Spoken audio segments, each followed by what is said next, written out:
Дом дружбы народов имени Алексея Кулаковского открыл новый 39-й творческий сезон.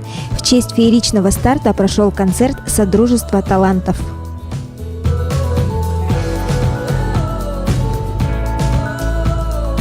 Мы сегодня, открывая 39-й творческий сезон, провели третий межрегиональный этнофорум «Диалог народов, диалог культур», который мы проводим уже третий раз в нашем доме, в нашей республике, в городе Якутске.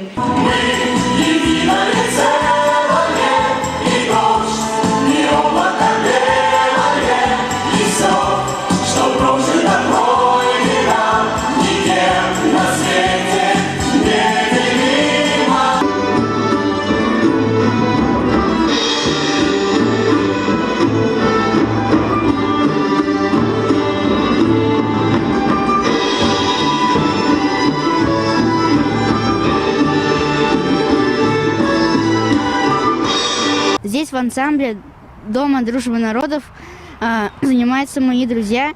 Им очень нравится здесь заниматься, и мне тоже.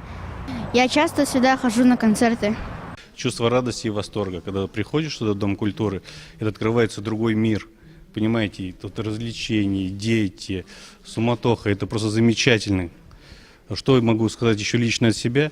Я сюда прихожу часто, и бывает даже каждый день. Занятия с детьми, и люди вообще здесь прекрасные. Преподаватели – это замечательные люди, которые занимаются с детьми от души. Это профессионалы. Это, еще раз повторяю, это замечательные люди.